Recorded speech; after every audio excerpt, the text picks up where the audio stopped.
So I think Ryan will agree to this and attest to this, that I've done my best throughout the years to stick up for the Pac-12 and be very fair. I love that. The Pac-12, but my goodness, I make these conference rankings videos just about every week, and I run the numbers and I look at it. And so the other 4 conferences all basically win 80% of the games out of conference. Like if you take them all into account, not just the Power 5, the FCS, and the Group of 5. And there's more to it than this, but the Pac-12 16-16 out of conference. You know, they've lost 7 games to FCS and Group of 5 team. The other conferences don't do that. The ACC doesn't even do that. No. I mean, the Beavs are the #1 team in the North right now, and they lost to Purdue to start the year. Who's worried about Purdue in the Big Ten? No one. I mean, nobody in the Stanford just beat Oregon. They lost to K-State. Who's worried about K-State in the Big 12? Oklahoma. Well, but my point is they beat them last week. I think there's that would have been a good joke last week. I think there's good football out here, and I think that there's good matchups week to week. But yes, when the Big 12 comparatively, SEC, Big 10, I don't think there's any way. I think Cincinnati has a better win against Notre Dame than any other school in the Pac-12 has on their schedule who would be even close. Oregon has the best win against Ohio State. Other than that, there's nobody. And the bigger picture of like having Stanford, to schedule these games to try to prove this thing always backfires. It would be better off having all these schools play all these lower division teams, even though they halftime they lose to them too. My point is that if Oregon continues to be the team to beat in the Pac-12, they're going to have to play somebody of relevancy out here. They're not going to play one team that's going to be ranked the rest of the year. Maybe the Beavs by the end of the year if the Beavs keep winning. Maybe. But that's it. That's terrible. Can't have that. Yep. And to start the year, they gave all these teams in the Pac-12 rankings. There was like 5 teams ranked in the first week or so. Yep. They all lost. Oh, God, Mark. Fresno I don't losing know, to man. Hawaii didn't It's a help rough either. one, bro. And then Fresno loses to Hawaii. Yeah, I mean, it's like I know. One thing after the I was thinking that watching that, I was thinking this is making it even worse. Yeah. I mean, if Chip Kelly's #1 win of his UCLA time as a coach is to beat a halfway LSU team on a week of a hurricane where they had to stay in Houston for the week, coming off of that maybe a 7-5 team, maybe right, maybe 8 wins this year if they squeak that out. I mean, that's the best win. Wow. Stanford's got a better win than Cincinnati now. Yeah, I guess so. And people still think USC's got talent, and that Stanford. I mean, they have Drake London. Oh, God. An absolute monster. But even USC, I mean, we need good. every one of these teams who has any national relevancy to be good. We have to have them. We cannot get by with having ASU as the torchbearer for the South. USC is going to try and hire a name, and they're going to mess it up, and they're going to do us no favors. They'll continue to screw this thing up. I know you guys lost the game you shouldn't have already. Just promote Dante. Let him build like a solid culture. And just, do something that's not, hey, let's make a big splash and it not work. Yeah. We need help. Yeah. I think the Pac-12 is just in its own way so separated geographically from everybody else. Their times are different. Their culture is a little different, and people just don't care about it. I mean, the Ducks have a pretty good fan base. Utah has a pretty good fan base. Other than that, there's not that many teams out here in the Pac-12 that like really get fired up. I mean, you have like 5,000 people come out to a spring game. In the South, they like fill the stadium for a spring game. I mean, come on now. You just the interest is not there, and the dedication isn't there from the university presidents either. So you believe Oregon and Utah have the most dedicated and the largest fan bases in the Pac-12? I think Arizona gets really fired up too, especially when they start winning, and they do a really good job in basketball. They historically have the #1 basketball attendance every single year. So they do a good job of filling their stadium in the Zona Zoo. They do a good job of filling that. But you can go around the country, around our conference, and see You know, Washington State, when they're not good, it's a tiny stadium. It looks like a high school stadium. You know, Washington is already abandoning their team big time, especially after this Beeve loss. It's going to get brutal. I've already seen their ticket prices go down, you know. And that was like the greatest setting in college football, you know, when they had it rolling. UCLA, there's just tremendous amount. I mean, look at that thing. That's an empty barn.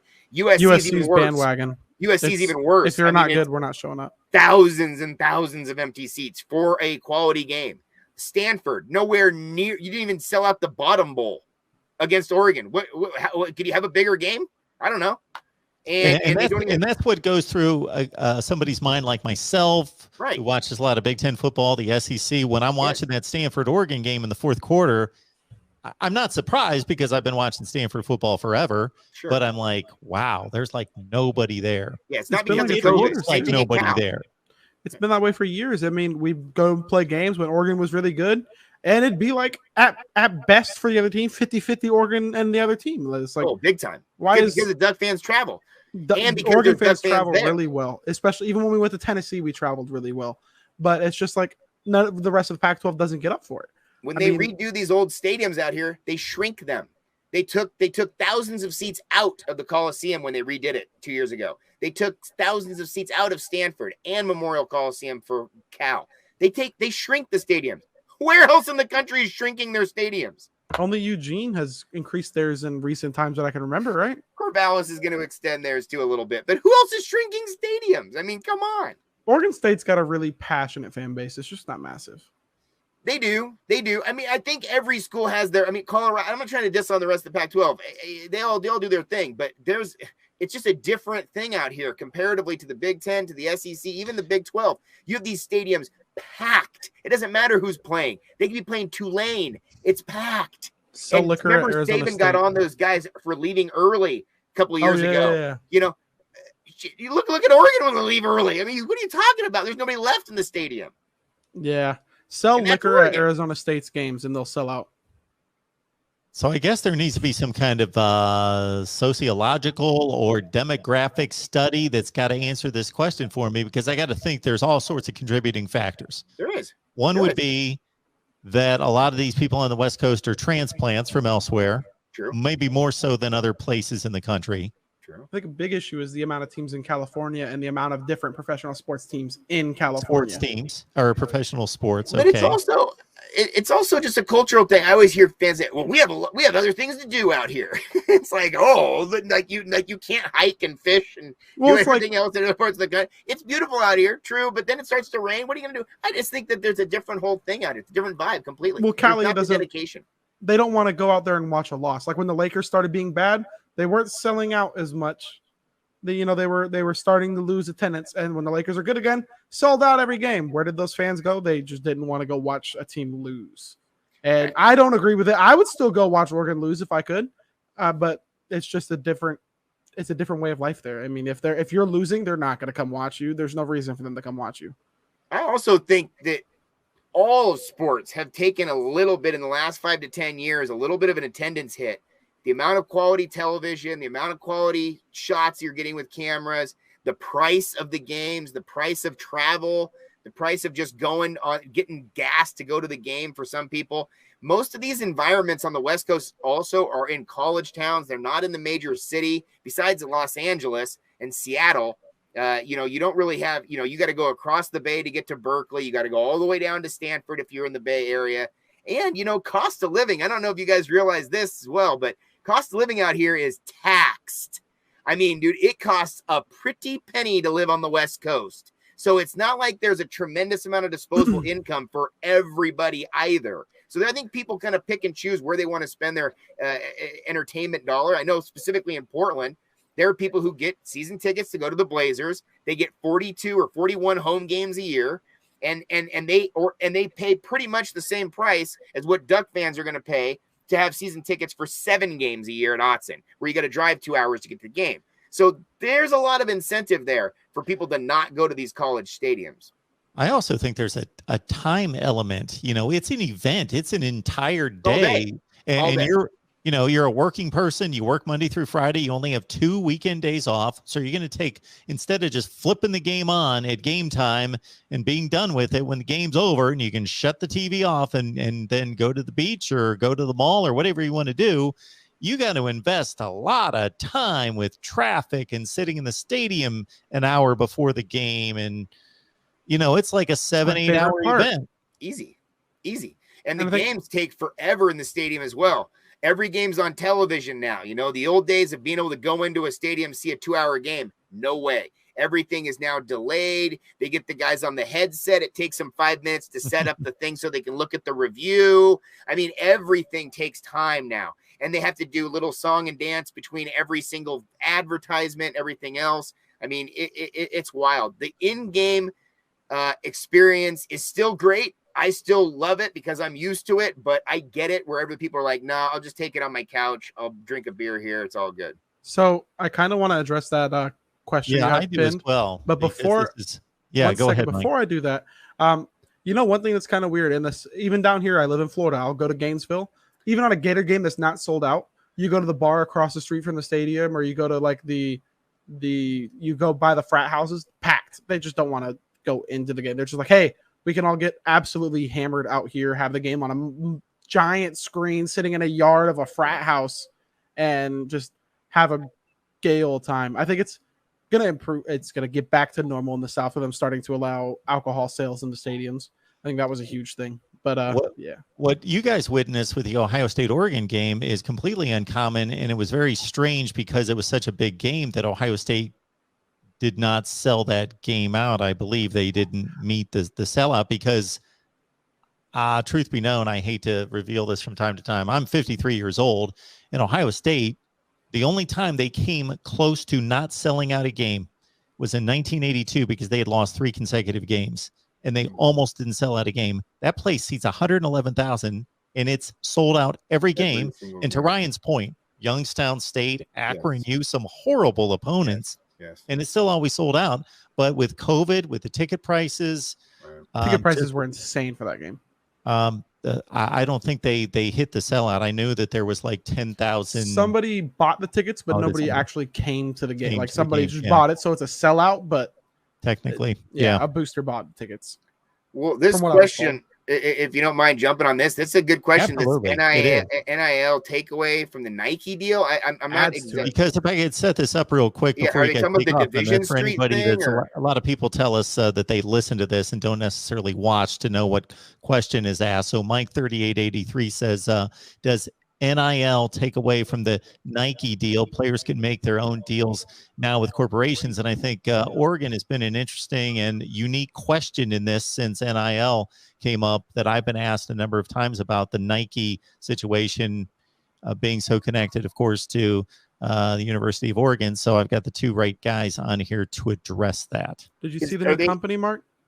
Pardon me? Did you see the new company that was formed? Yeah, Division Street. So this is an interesting one because I don't know if that's talking about that or just Nike in general. Do you know who's all involved in that, Mark? It's Clutch Sports. So Rich Paul, Phil Knight, a bunch of former Nike executives, including one of their ex-CEOs for women's sports.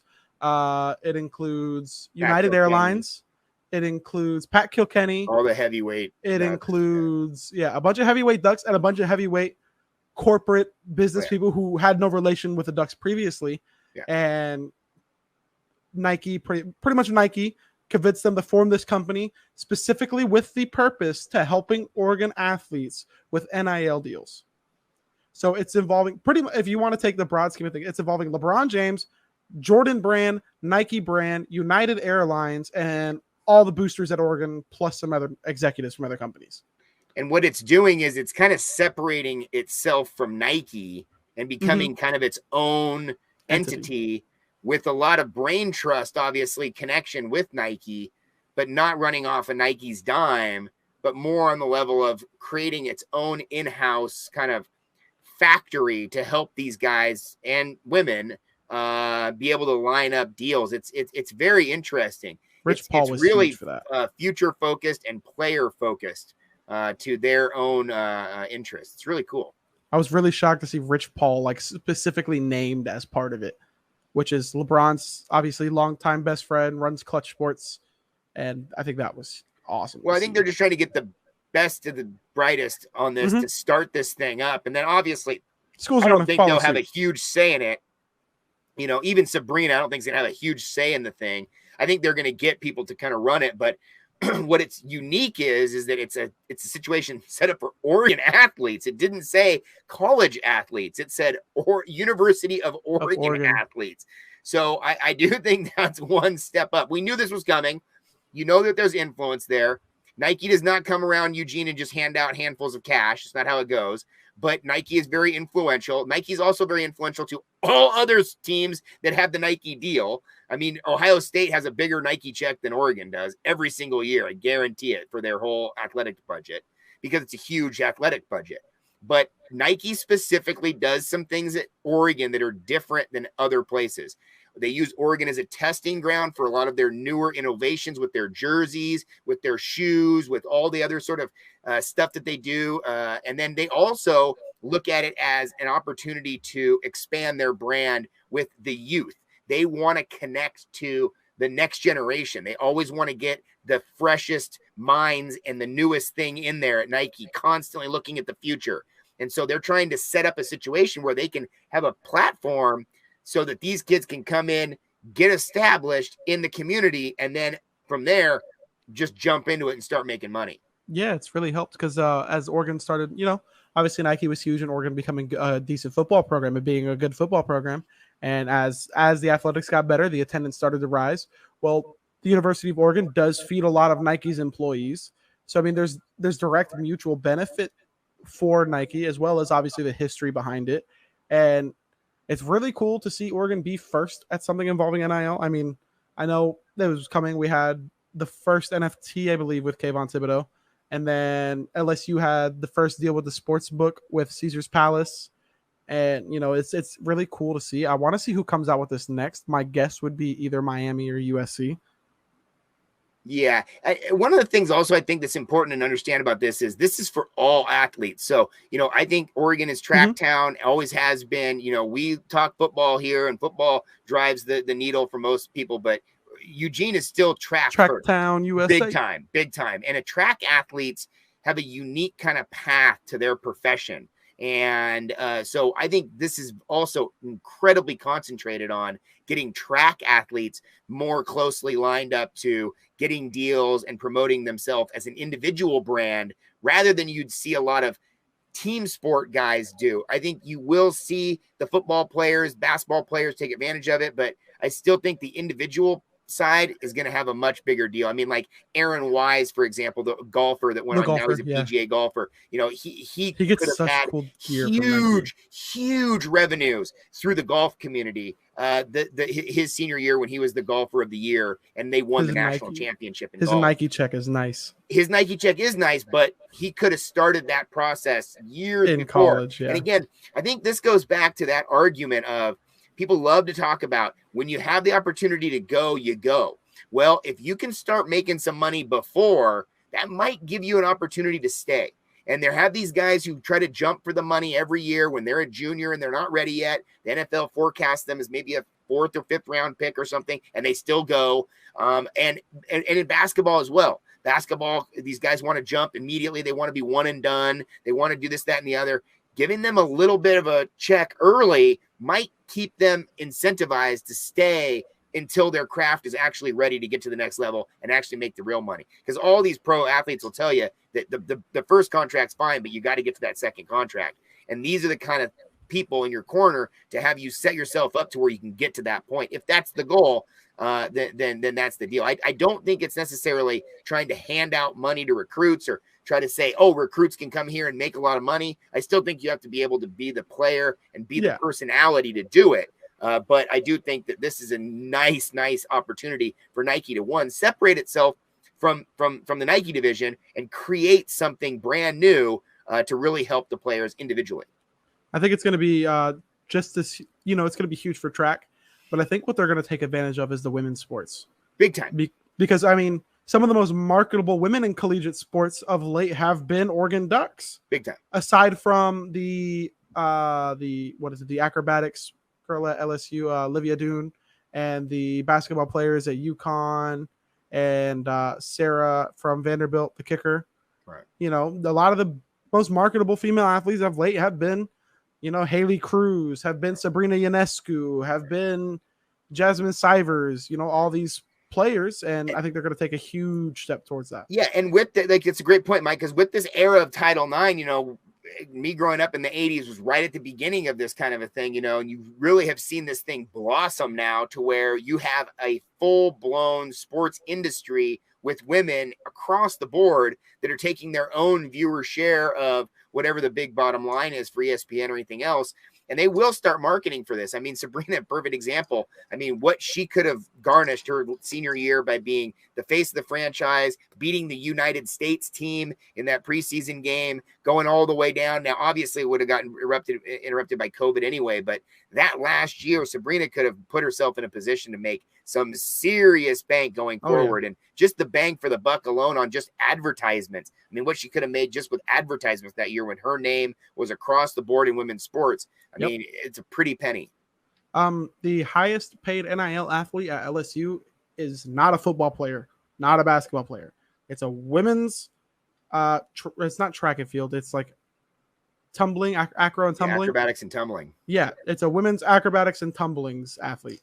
So I mean, there's a market there. I mean, you just have to, you know, put money into it to see anything come out of it. A lot of schools haven't been investing in these women's sports, and the ones that do are seeing a return from it. I'm pretty sure Oregon's women's basketball is in the green. One of probably very few women's basketball teams in the green, aside from the UConns of the world.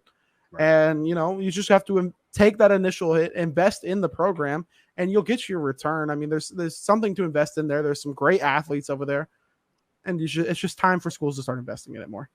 Yeah, and I think companies like Nike, I think Adidas will be on this as well. I think there's all these corporations that are going to want to try to create their opportunity because they're trying to get their next spokespeople and next athletes to be lined up for them as well. I think that a lot of people talk about Nike specifically, but, you know, Adidas handed a huge check to Washington. You know, there's other brands doing this, you know, across the board. It just so happens that Nike was born in Eugene, stayed here in Oregon, and has that much power and controls the market share. So I do think that Nike and Oregon have a unique relationship. I think it's an organic relationship. It's an authentic relationship. It's not forced. And I do think that they reap the rewards of it. But I also think that Nike cuts a lot of great checks to a lot of schools. They spread the money around. It's also great that the 76th richest person on earth was our former athletic director. Love it.